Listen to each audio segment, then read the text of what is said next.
And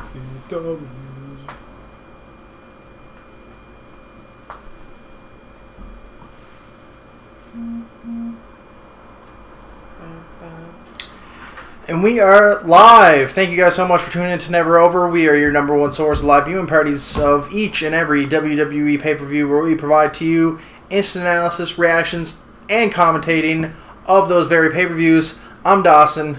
This is Brad. This right here is Benjamin. This is the Wrastle Recap Podcast number 17 for March 9th, 2017. We are living in a post-Fastlane era where no streak is safe. We will talk about in this episode, of course, we'll have some kind of final comments on Fastlane. We'll talk about the fallout that resulted the night after in Raw, and then we will talk a little bit about SmackDown. That'll be our show. So, Fastlane happened, fellas. Some closing thoughts for Fastlane. What do we think? What did we think of Fastlane 2017, the last pay-per-view before WrestleMania? They decided to kill every streak they had going, everything they're building. They decided to just wipe it all away for whatever reason, and now we're left with some weird endings. Yep.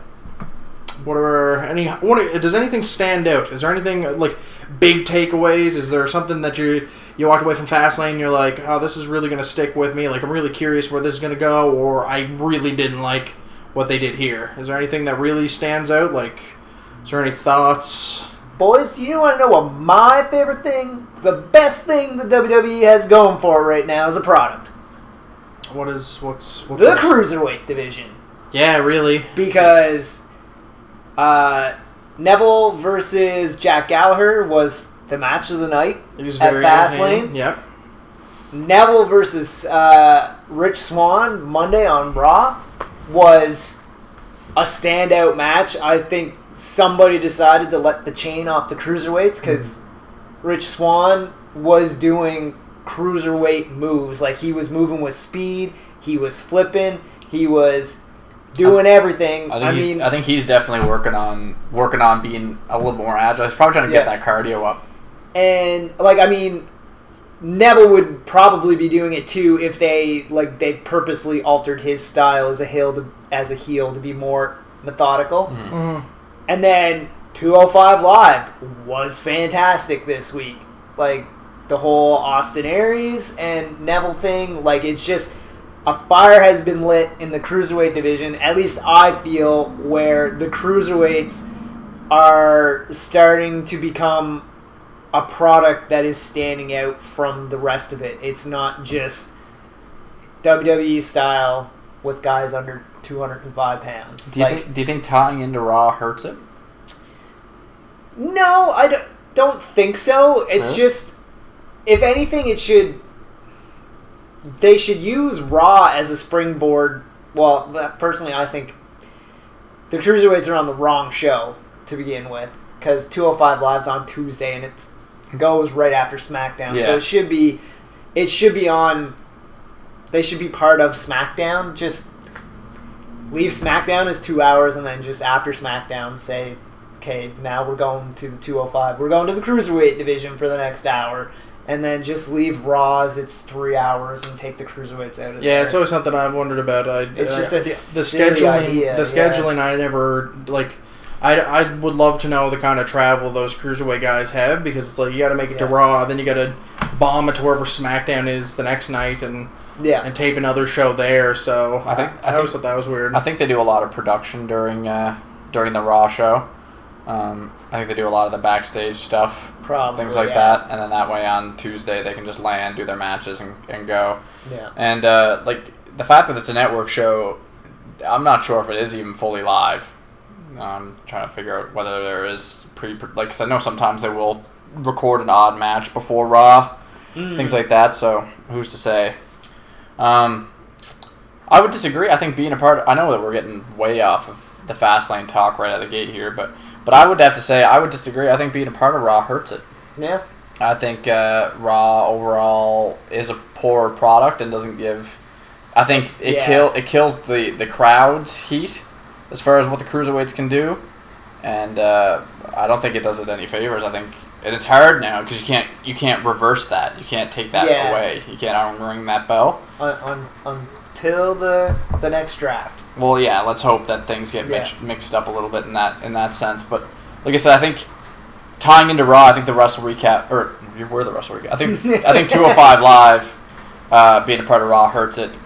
And it's too bad because, like you said, they are really becoming a show of their own. Yeah. And being a part of Raw, you're always going to have that bridge there, right? Yeah. But it really has become its own standout show with an exceptionally deep roster. That's one thing I don't think it gets enough credit for. Yeah. Very underrated, highly deep, very talented roster. Well, I think it doesn't get a lot of credit just because they didn't execute it very well. I think that's kind of their issue. They didn't execute it very well, so.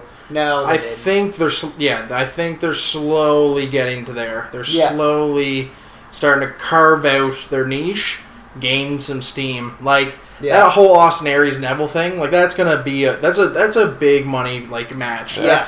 That's some two really big, globally known superstars about to go to blows. So I think that kind of cred for them. The crew. It's funny. Everybody else seems to be lost in the weeds doing ridiculous stuff, Raw and SmackDown. It seems like the cruiserweights are just slowly pushing it together, be like, yeah, okay, we know where we need to go now. We need to do classic wrestling formula type stuff. And they have it seems like they actually have a ranking. You could easily sit down and establish the ranks. Yeah, it's definitely starting to carve out where you're slowly being able to see the whole wrestling triangle come together. So good on them for really. Yeah, that would definitely be a standout. Good positive note from Fastlane, and muddled into a bunch of not good stuff. Yeah, the only other good thing that I can say about the Cruiserweight division is now Neville is at the top, but Neville isn't a monster. He's not untouchable. He's not a Brock Lesnar. He's not Braun Strowman. He's not Roman Reigns. Just a well-established top carder. Yeah, he is a good wrestler. He is the guy on top, but anybody could come in and take that title from him. And and I like that. I don't need Brock Lesnar or Braun. I don't need an unbeatable force. You need a good heel who, he wins most of the time, but he's beatable, which makes the story more important because whoever decides to challenge him, it's going to be okay, it could happen, it could not, you don't know, but somebody going up against Roman Reigns, they're going to lose. Yep. Because it's Roman Reigns. Yeah. Somebody going up against Brock Lesnar. Well, yeah, because that's what Dawson was getting particularly stale with. Yeah. When it came to Brock Lesnar he was boring. You pretty much knew it was going to be a squash. Yeah. That was the problem you started to develop. I think it ties into why you started to resent the whole Brock Lesnar ultimate power. It's why I resent Roman Reigns. It's why I also find all of the Goldberg Brock stuff trash. Yeah, the Goldberg Brock stuff. Well, Goldberg in particular. Now that Brock's got some flaws. Brock's got some flaws. He's become more interesting. Their match is okay. I'm okay with it. Where it is at, I have a problem with. Yeah. But their match will be interesting because it's okay, are you going to have Goldberg squash Brock Lesnar twice in a year, 6 months? There's some interest there that I'm okay with. If Goldberg squashes him again, then I do not care about Goldberg. I do not. There's nothing interesting. There's nothing appealing about Goldberg, and I think the fans already smell that and have already turned against Goldberg. Mm-hmm. Well, and it happened Monday. I know we're still getting away from Fastlane. But no, but that's fine. We can transition from Fastlane now to let's Raw. Just talk about anything. Yeah, it happened on Raw. I mean, it was going to happen anyway because you were in Chicago. Yeah. But when Goldberg came out, CM Punk chance. He got 2 or 3 lines into his promo, and then the CM Punk chance started. And Goldberg stopped and said, It threw him off. It threw him off, but he was he's what did he say? Yeah, he's a great guy or something. No, he just said, yeah. He said, I hear you. I hear you. Yeah. Anyways, he had no idea what it meant. Yeah. So, and you knew it was gonna happen, but it's just I think that's the fans' way of being we don't care about this anymore. Bill Goldberg has wrestled less than 2 minutes and is the Universal Champion going in to WrestleMania. Yeah. Where Kevin Owens has been the champion since the middle of August. Yeah. And is not in the title shot. Like, Vince, I don't understand how the fuck, I'm sorry, gotta drop it. Oh, you're right. You think that is good. Like it's just a stupid move. Like, and like, why? I mean, Kevin Owens could probably go on the indies and make good money because it seems to be the thing now. Like, guys can go to the indies and make good money. Like, if I were Kevin Owens, like, unless they're reassuring him for something after WrestleMania, be like, look, we're trying to bring in the bucks for Mania, and like after Mania, we'll take care of you with like a big rivalry or something like that. And unless Kevin Owens is like, well, whatever I'm doing with Chris Jericho is gonna be money, and that's all I need, or something like that. But I don't know. I feel like I would be pissed if for 8 months I carried that belt to lose it in 22 seconds to a part-timer who's gonna probably leave after WrestleMania. Yep. Well, and it's trash. Well, here's what I'll remind you about. And I'm trying to remember if I brought this up on the recap show. Is now like Dawson said, it wouldn't be like this. The match is okay. Let's have the match. Great. Let's put it out. I'm very comfortable with Goldberg and Lesnar doing it. It's an interesting match. But it has the Universal title. Exactly. The title that is supposed to be their A belt. Yeah, the big belt. And it's been, like I said, it was on the Wrestle recap, the end of the Fastlane show, right? Where I said like, it hasn't been. There's been no wars fought over the belt. Since the inaugural match, and so like, Brock and Goldberg is a huge draw. Like, I'll say it, big fight. Yep. Sure. Yeah. Like, they have a chance to right their wrong from WrestleMania 20. It's a huge match. Like, two of the best I wouldn't say not best. Sorry, I'm gonna take that. Let me rescind that. Highest accoladed. Yeah, most interesting, most authenticity, I guess. Whatever way you want to spin it, they definitely have the most interest. Highest power level superstars. Yeah, that's a good way of putting it. Yeah. Of all time, you could argue. And now here we are. Goldberg for sure. Going into WrestleMania 33, 13 years after their horrible blowout at WrestleMania 20. Yep. And they're fighting for the biggest prize in the company. Yep. It's laughable. And I still can't. I gotta think it's not gonna be the main event.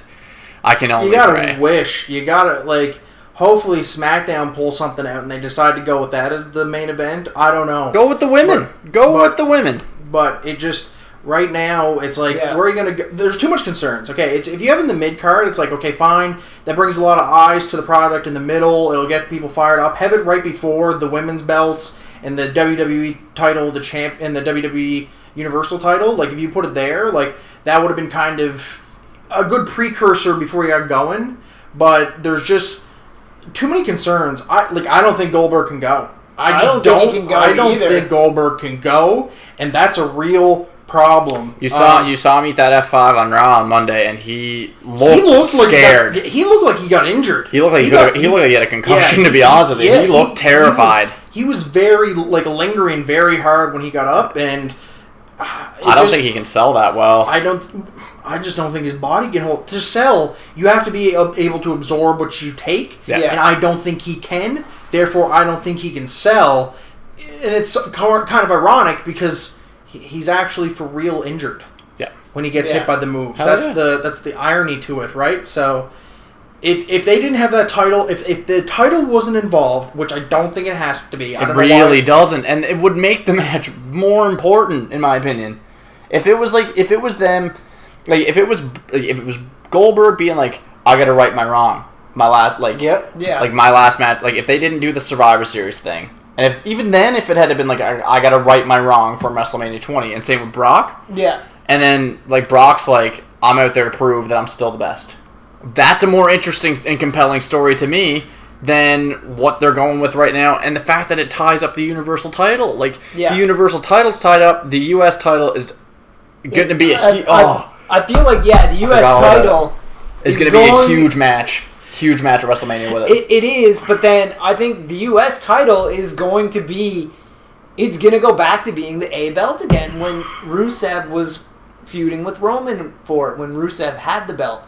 Because the Universal title, no matter what, if it's Goldberg who wins or if it's Lesnar who wins at Mania, they're not going to be there every Monday night. Yeah. They might be there once a month for the pay-per-views to defend their title and show up the week before to cut a promo against whoever they're fighting, and that's all that it's going to be. Yeah. So they're going to have no A belt to go after, so it's going to be the United States belt, and that's maybe that's what they're thinking, like with Kevin Owens, because Chris Jericho is going to be gone. So if they put the belt on Kevin Owens, at least that's like, well, you don't have the Universal belt, but you got the U.S. belt. Yeah.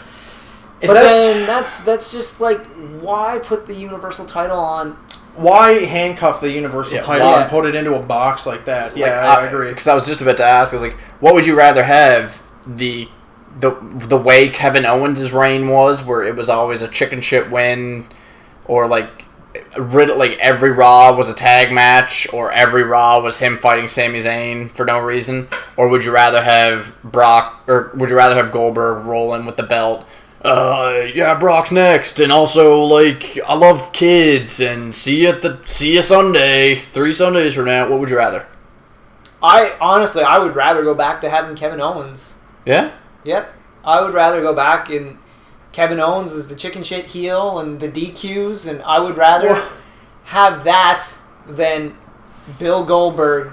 Well, okay, let's take names out of it then.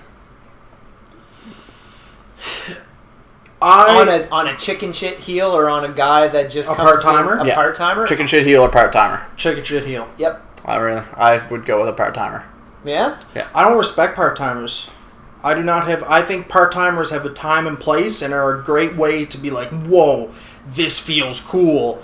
But a part-timer who just does the 3 or 4 matches a year that gets the spotlight takes away from the guys who work hard to be there. Yeah. And I don't have any respect for part-timers like that. If Lesnar and Goldberg did their one match at Mania this year and it happened, that's a big deal. That's really cool. I would like to see that because you're bringing back some nostalgia and power levels from the past. But I don't have the respect for part-timers when they only show up a few times a year. They're not put in the grind. They're getting paid more to do less, and they don't work as hard. And it's like, that's not fair to the guys that show up and put their careers on the line every night. 4 nights out of the 7, like, that are working hard. So I would prefer the chicken shit champion. Now, in saying that, to this situation, the whole Kevin Owens Jericho, and it's kind of to touch base on some of the stuff the guys are talking about in the chat, the whole championship versus championship at Mania. It's Julian mentioned it.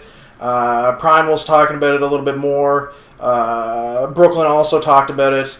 I think a championship for championship would have been fine. I think it would have been pretty good angle to work. It would have been a lot of people would have been a lot more invested in KO and Jericho because the story's there to be told. And Kevin Owens and Chris Jericho can work like it's nobody's business. Yeah. So I really respect that. I think it would have been very good.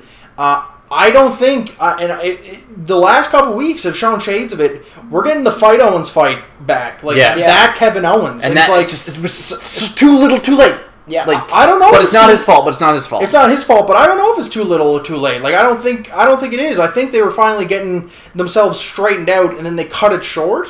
But it's like if a Fight Owens fight was back, the heel Kevin Owens, who punched everyone in the face and stood up for himself and took nothing from no one. Yeah. If he was a double champ, Universal and U.S. title, I would have been cool with that moving forward. Hell yeah. Because he's got appeal. I think people could get behind it. People were behind him at Fastlane. People were behind him. Ducking out of the ring and ducking in. Yeah. Like, people were cheering that, and it was like, oh, wow, the crowd is very much in Kevin Owens' corner here. And then they still, like, Goldberg was still handed everything. So their plan there with Goldberg Lesnar is poor. They could be saved, though, with things like Kevin Owens, Chris Jericho, the Samoa Joe stuff, and Sami Zayn stuff that went on Monday, having those guys, like those 4 seem to be kind of circling a new group that could save the product from some dark times. So well, I was saying to Ben there, was it last Friday? No, it couldn't have been Friday. No, it had to have been Monday. I'm not sure. Anyways, I had said what would save the Goldberg-Lesnar situation, where if Monday night the 2 of them were in the ring, Goldberg and Lesnar, and Finn's music hit.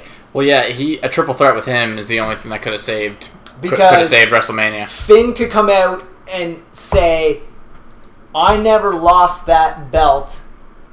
It's my right to challenge for it." And Finn can be like, "I'll take you both on." And if their original plan is to push Finn the way they pushed him when he showed up, have him beat Goldberg and Lesnar, and then there you go. And make sure you keep him as a face as he does it. Well, that's what I'm saying, yeah. Like, he would be a face by default. I mean, if you put those 3 guys in the ring next to each other, the crowd is obviously going to go for Finn Balor. Yeah. Because they know he's the full-time, and they give a care about him. Yeah. Oh, Peyton. That's the only thing I think can save this situation.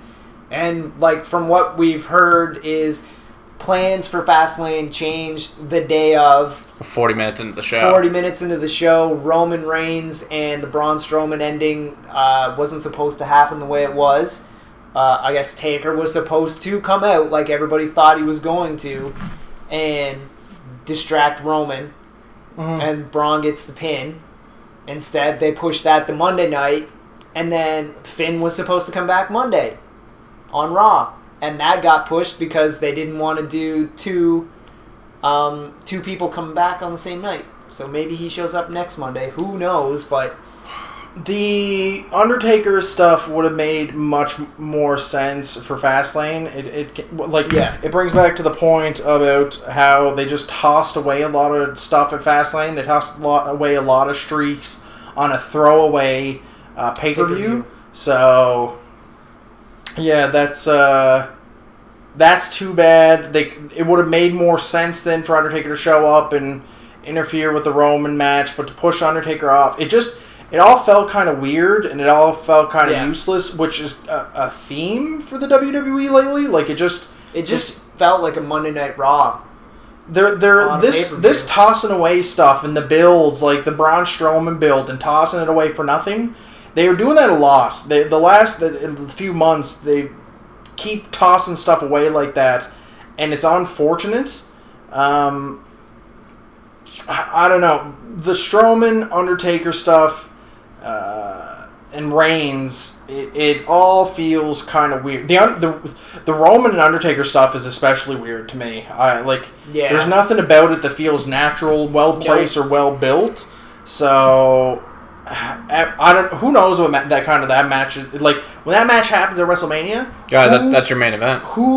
Roman and Undertaker? No way. Bet you it will be. It could be, but holy cow! You can end the show with Goldberg and Lesnar, then Undertaker and Reigns. Yep. Because Vince is just that type. That's too bad because WrestleMania is going to be heavily despised this year. Then. Do you think? Okay. Do you really? I don't. I can't see the end with someone holding the Universal title up. I don't see the very end with that. I can't see the finish with that. Well, I can see the finish with The Undertaker going out on his back, doing his final this. And he's done, and then that's it. It's Undertaker's last WrestleMania. Roman wins. And that's that. And Undertaker goes out to end on a good note. That's the only way you can end WrestleMania on a good note is with no one's gonna give a crap about the Universal title match when it comes down to it. When it's happening right then, no one's gonna give a shit about it. Nope. Because it's not going to be a good wrestling match, and the belt means nothing. I can't wait to hear the chants that come out of that crowd for that match for the Brock and Goldberg. It's going to be it's going to be incredible. And then, if you were trying to beat Wrestle Kingdom 11 right now, you are not doing it. Chris Jericho and Kevin Owens, that's your main event.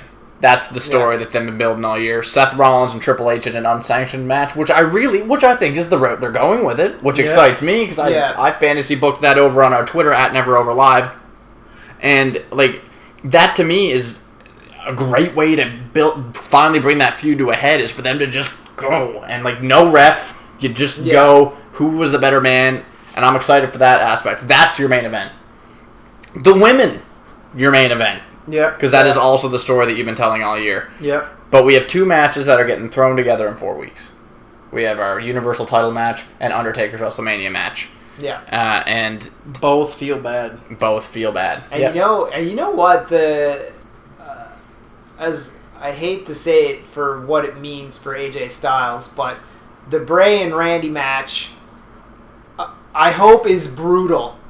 I hope it is a brutal match. You hope it's a bad match? No, sorry. You hope it's hard-hitting? Hard-hitting, yes. I hope that it's, a very physical match between the two of them, because I think that's what it needs to be for what's happened in the last 2 weeks. Yeah. But unfortunately, that means AJ's out of the championship picture again, and it's looking like his WrestleMania opponent is going to be Shane McMahon. So it's like... A couple months ago, we heard rumors about certain things, and now the rumors are starting to... Meltzer had got it all right. Everything's starting to come true, and it's just damn. When was... That was November. Yeah, November, December, even Well, no, October 30th. 30th was... No, November... Whenever Survivor Series was, and, it was looking like Goldberg was going to get the belt, they were talking... That's when the third match was going to happen. Yeah. Which is nuts. And here we are and everything's happening. And I like to think, and I'm giving the benefit of the doubt to Shane and AJ that they could steal the show as well. Very well they could, because I think Shane doesn't want to put on a bad match. No. And Shane's got business in Japan. Yeah. And so Shane would be stupid to not want to top Omega Okada, which is what everybody on that roster should want to do. Yeah. And I think everybody except for Goldberg and Owens and Taker and Roman are going to try and do. But Shane doesn't have the ability. It's that would be like me saying, "Oh man, I want to top that match. I have all the good intentions, but I don't have the ability to get into the ring." Well, who else to try and do it with than the best wrestler in the world? Yeah. That's again. No, you're missing the point. It's Shane's nowhere near the same ability as AJ. So I would agree. That to me, that I lop the Shane and AJ match in with Undertaker and Reigns and Lesnar and Goldberg, because Shane just can't go. Shane can't go the Shane McMahon Undertaker match that they had last year was slow and not good. There was a lot of just weird spots. It was the spot. It was exactly. It was a singular spot. So now it's you got AJ and Shane. What is there really? I can see that. I feel like if this is going to be the way that it is, I feel like they've known for a while that it's going to go this way. And I feel like Shane is the type of guy who would probably pump up the cardio to be able to keep up with AJ. And it wouldn't surprise me if AJ and Shane have been working closely if this is the way that it's going to go. Because, I feel like Shane, You can't say Shane doesn't care. Yeah, I feel like Shane... Shane definitely cares. I think Shane cares more than most of the McMahons do. Yeah, I feel like Shane is going to be we're going to do a better match than Hunter and Seth, so help me God.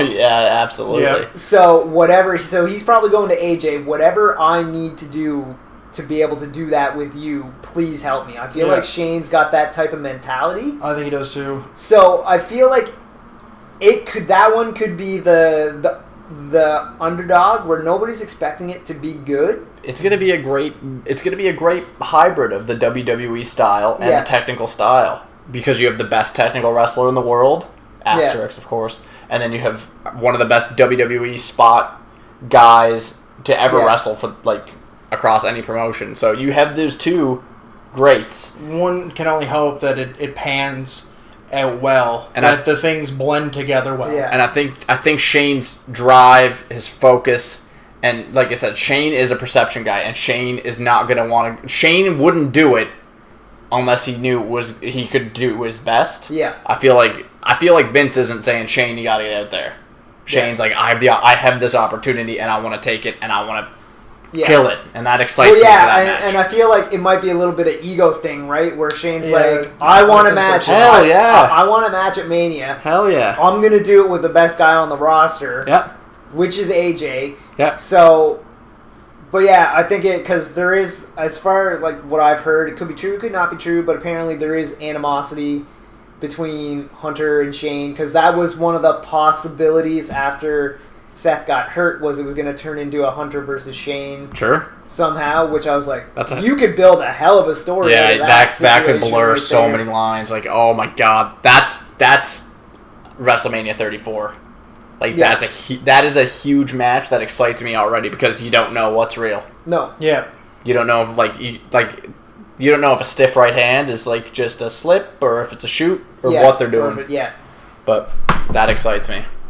It'd be interesting to see if that unfolds. It'd be interesting to see if they have enough wherewithal to be like, wow, this is kind of a story we accidentally have in the making.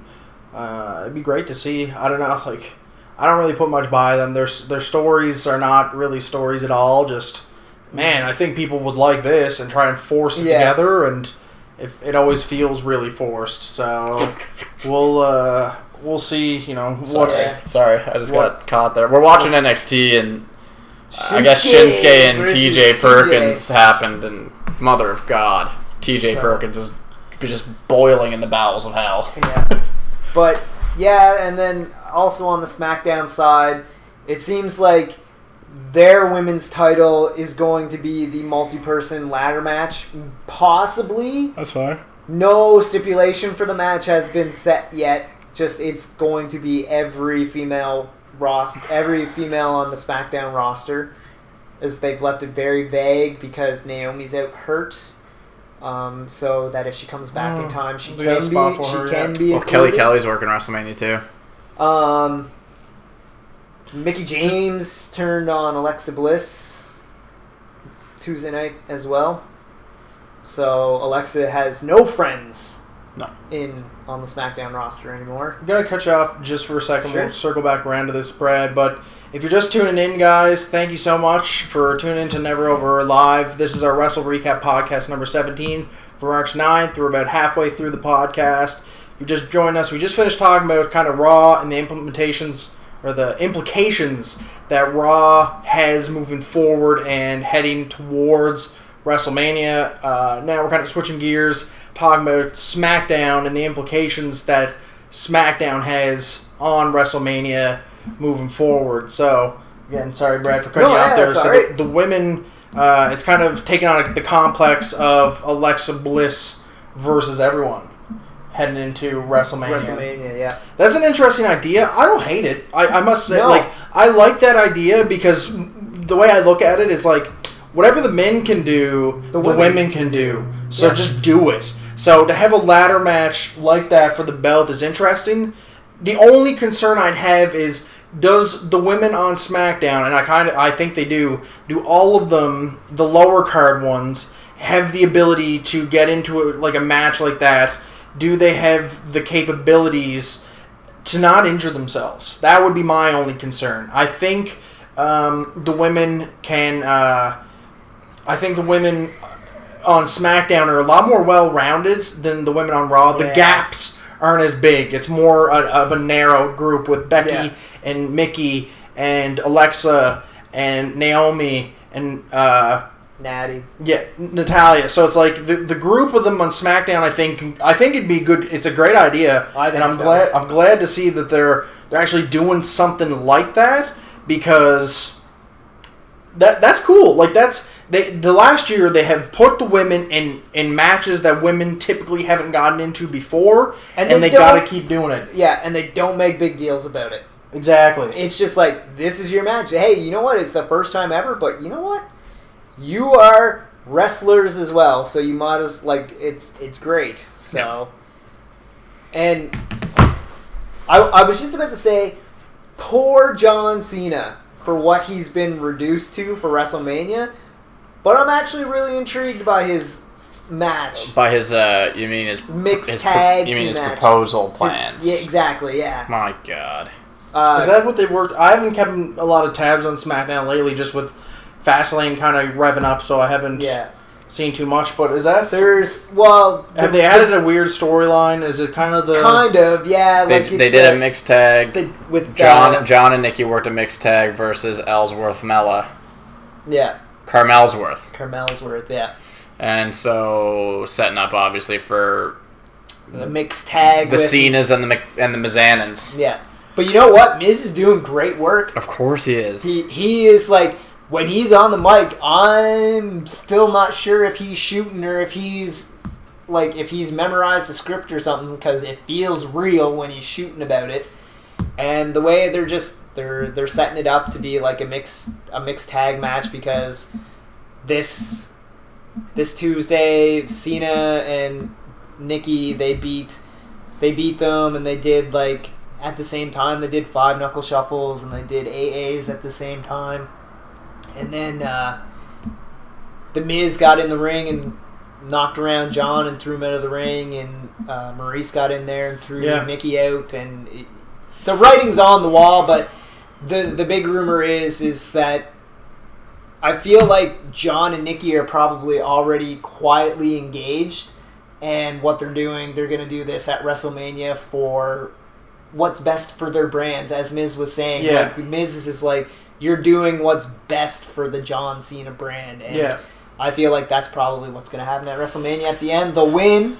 They'll get the pop for winning. And then John will drop down on his knee and propose. And hell, he might even whip out a contract or something like that for her to sign. And get the old prenup set up before they go through with that. That's okay. It kind of feels weird. That's what they're doing with John Cena. When you first glance at it, you're like, "What? Mixed tag Cena? That seems like a waste."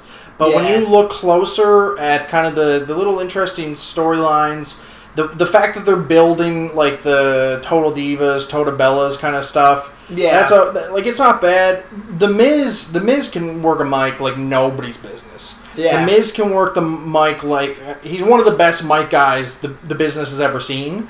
So to have him and Cena kind of build, it's a feud that you'd want to keep tabs on just solely from their promos that can be cut. Yeah. Because Cena and The Miz can cut promos like it's nobody's business. So I'm really I'm fine with that, just because it's going to be interesting. It's going to be fun. Yeah. Watching the build. They can communicate a story, and they can sell a story, whether it's real or not. Because I think Miz and Cena will be a big SummerSlam match, because John's got to go away and film a movie for 4 months. So when he comes back, if he's still on SmackDown or wherever Miz is, I feel like that could be out of WrestleMania, out of this mixed tag and everything they're building up to, it could end up turning out to be a good SummerSlam. Mm-hmm. Oh, for sure. I think it'd be a great. I'd watch that. They had that. I think they had a feud, around 2011 or 2012. I think they had a feud, but Cena was still Cena. The Miz was not the Miz they have now. The Miz they have now is in his prime, or really close to his prime. He's on a different level now, so if they did that at SummerSlam, that'd be a hell of a match. The build up for that would be phenomenal. Christ, The Miz has somehow created a feud with Daniel Bryan.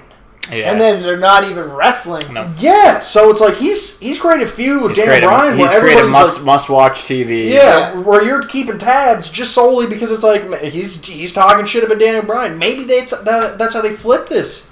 Maybe they somehow flip this. If it turns out to be a work towards Nikki retiring at. If Nikki is going to retire and someone mentioned this in the chat, if they're building towards Nikki retiring or John proposing, that's the end of those storylines. Maybe Bree's there, and then of course you'd have Daniel there. Yeah. Maybe The Miz gets ticked. Maybe The Miz attacks Daniel. Maybe you keep pushing that storyline forward. That would be interesting. And then maybe that happens at SummerSlam. I wonder, can Daniel take like a chop to the chest or something like that? No, that would hurt his head too much. Hard to say. It's too tough for what could come down there. I want to propose a challenge to you gentlemen. Okay. Because we do this every week. Every Thursday. Let's call it 6... What do you... 6 p.m. Eastern? Yep. Sure. 6 p.m. Eastern. Okay. I want to put a challenge to you two lads. Uh-oh. I want you to sit down, figure out over the next couple of weeks, because if I'm going to make a guess, you're both going to have a lot of free time. I want you guys to figure out whether or not... Or I want you to book WrestleMania with the current roster. Throw everything else out. And you can use Goldberg and Brock. Book WrestleMania. Right now, like between now and next week, and bring your booking for WrestleMania, the roster they have. Let's say all injured superstars are also healthy.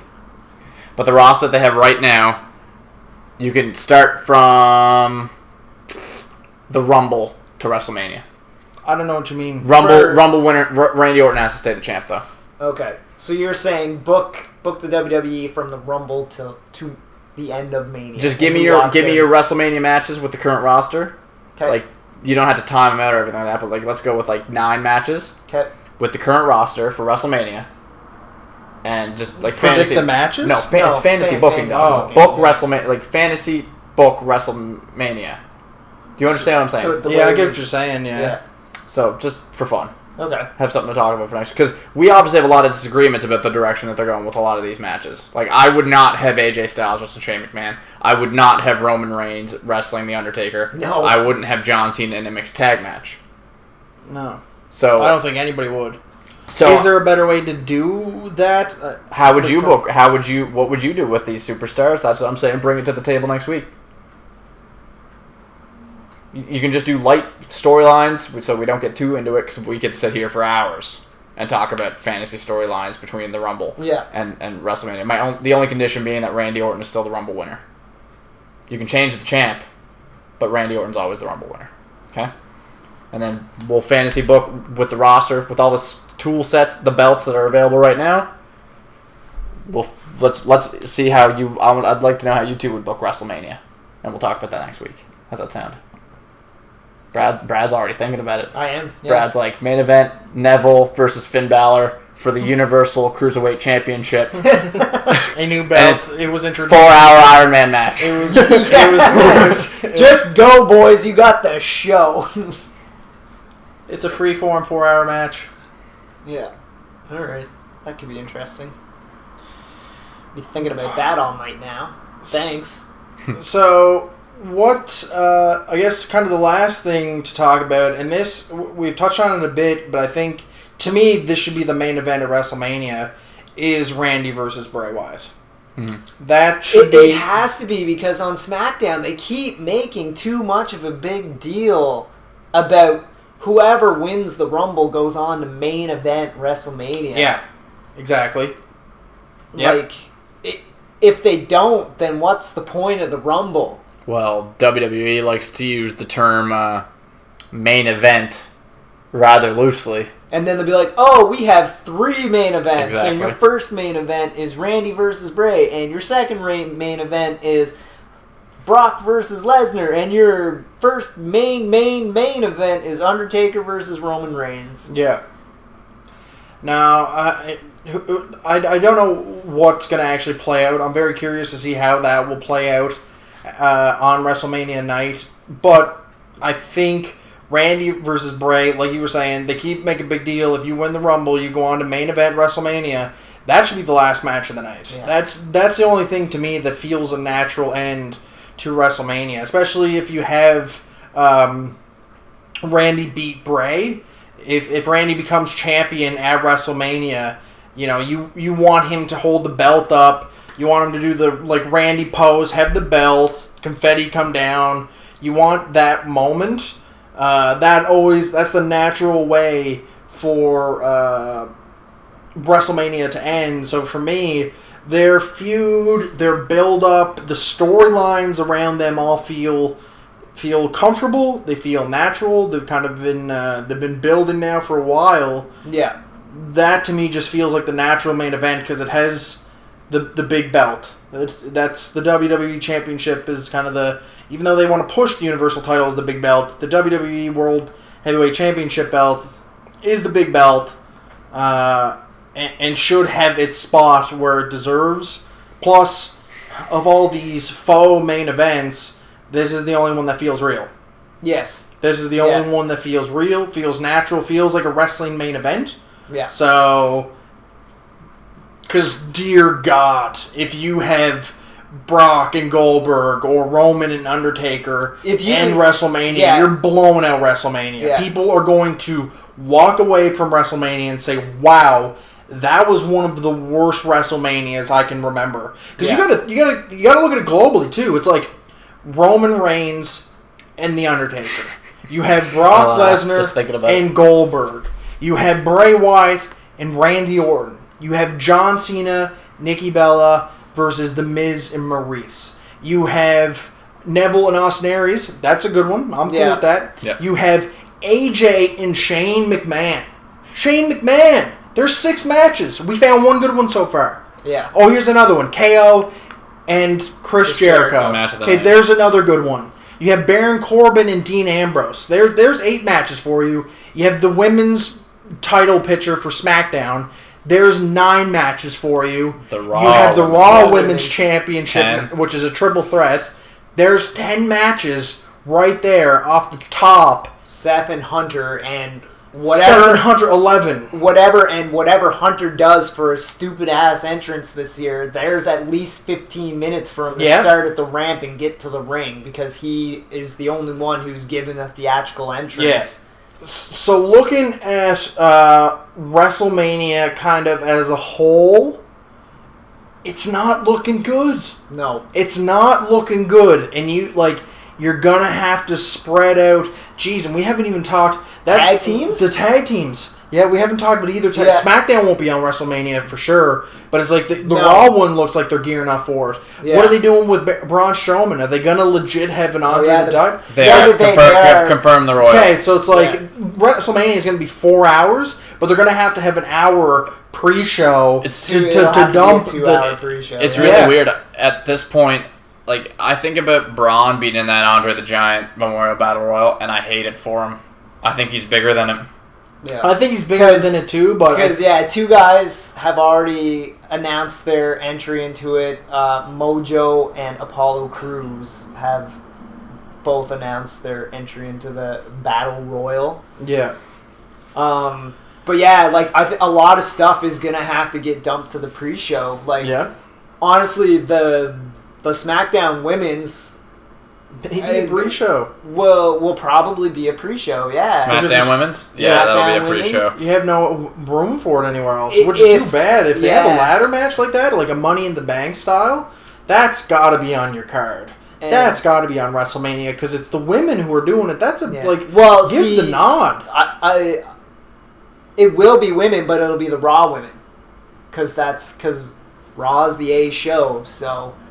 but what do you mean? It'll be on... Yeah. The Raw women will be on WrestleMania pay-per-view. I'm talking about the gimmick. The gimmick, the ladder match. That should deserve its spot on the main card because they're doing it. But I know what you're saying. I agree. The Raw women's will probably be at the end of the night, but they could very well start the night in the pre-show with the SmackDown women's. Honestly, I hate to say it, but knowing Vince, Neville and Austin Aries will probably be put on the pre-show. I was thinking that. I was just thinking that too. Boy. You know what else occurred to me that's absolutely gut-wrenching? Sasha Banks will be wrestling at WrestleMania again. Oh yeah, did you guys also remember that Dean Ambrose and Baron Corbin also have a match?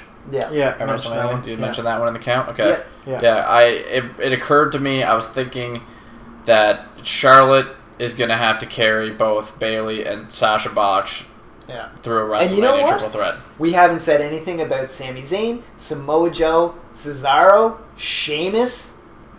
Those are 4 huge names that... Cesaro and Sheamus, I think, will be lumped in, and they'll do a triple threat style tag team match for it. But you're exactly right with Samoa Joe and Sami Zayn. Where do you put them? Where do you put those guys? You don't bring Joe up and put him in Mania. A thought occurred to me today that I put in the chat. Joe and Braun. Oh, that wouldn't be too bad. Because the only other thing I'm thinking of is the last house show before Mania. There's a 3-man tag team match between Hunter, Joe, and KO versus Sami Zayn, Jericho, and Finn is the booked match. So the only other thing is if Finn comes back and they absolutely waste him. Well, Kevin just said Balor returns to the ring this weekend. If they waste him in a tag match with Sami Zayn against Samoa Joe and Kevin Owens. I guess that maybe be a triple threat then. I don't know. Right now, they have way too many cooks in the kitchens with too many average ideas. Just imagine if you got rid of those part-timers. If you got rid of Brock and Goldberg. If you struck away Brock and Goldberg and you struck away Undertaker and Reigns and reshuffled the top a little bit, you'd be looking at the complexity of the pay-per-view takes on a very different look. Yeah. Oh, also Shane and AJ. If you eliminated that and you rebooked it in a different way, you start to have... But also, you know what? I just thought of this. They have no room for crossover matches. There's going to be no crossover matches. Well, maybe Samoa Joe. Just the Battle Royal. Well, and plus I'm trying to think of who the hell's on SmackDown that you could cross-brand a match with. Although I guess all those guys that we mentioned that haven't heard anything for matches, they're in the Battle Royal. Like Cesaro and Sheamus and... What's the opportunity to get those matchups, those face-offs anyway between inter-brand talent? Yeah. And I mean, that could be a place where you start some rivalries, maybe? Like, I don't know, maybe it's like it was at the Rumble where Sheamus tried to eliminate Cesaro and that starts like a feud there and gets them back to their... what was supposed to happen after the best of 7, right? Yeah.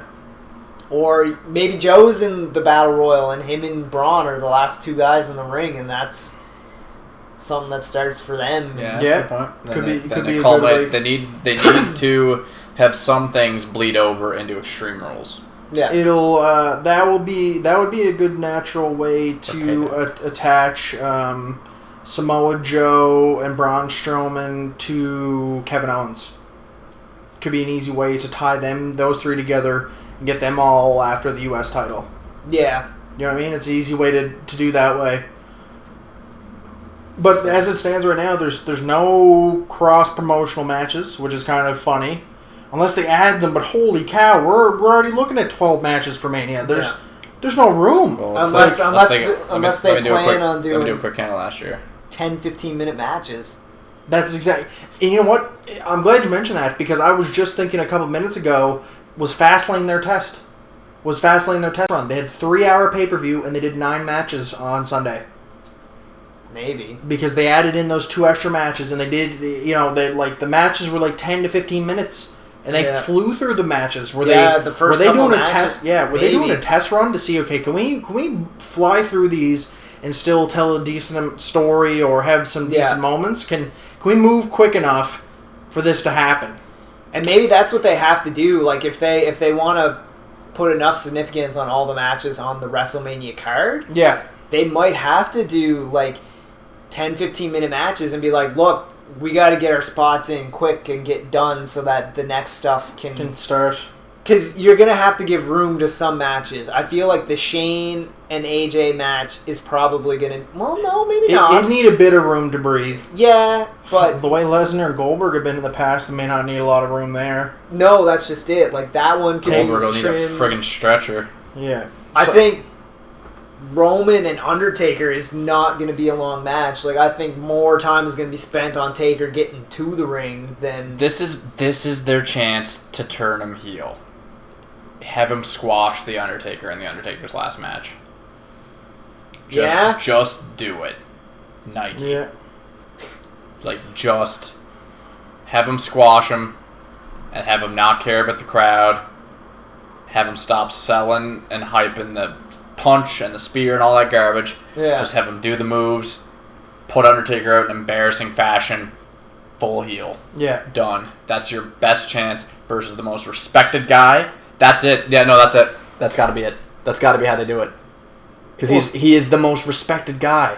Yeah, there is. I see where you're going with that, and I agree. I think that's the best way to play it. That's the only way to do it. That's not how they're going to do it. I sincerely... The idea... I'm not sure if you brought it up, Brad, or you, Benjamin, brought it up, but the idea of making Reigns the whole Giant Slayer thing is in full swing. Yeah, they're in full swing, and they're hoping this is like the Randy Orton Legend Killer days, and they're going to have Roman come out as a face. I don't doubt he'll do it. Beat Taker. I don't doubt he'll do it, but I think it's going to be... I don't doubt he'll do it. He's going to beat Undertaker no matter what. Yes, but their outcome... I think it's going to be a squash. Their outcome, though, they're hoping that he will be a face coming out of it. No. Yep, they 100%. They are constantly trying to make him a face. Yeah, and even though they can't, that's the outcome they're hoping for. I hope they're just like even Rock and Cena were heels at one point. Like they need to realize that people can be heels. Yeah, yeah. Cena was a heel real early days. He was a heel, and then he went face, and he's Rock become got a face. big off of being a heel. Yeah. I don't know why they're so afraid to double down on guys being heels. Roman could be an excellent heel, and that could save him. It's like Triple H went back and forth through the years, but for most part was like a permanent heel. So I don't know. We talked about a lot. We talked about a lot of the implications moving forward to WrestleMania in this podcast. And we're still 3.5 weeks out. 25 days. Yeah. All I can say is I hope. This is like last year was a rough year for them, and this year's been a rough year with like injuries and stuff like that to their main guys. Yeah. I hope that once because as of right now, I'm going to say this, once they limp across the finish line of WrestleMania, they hit reset on any plans and just start fresh.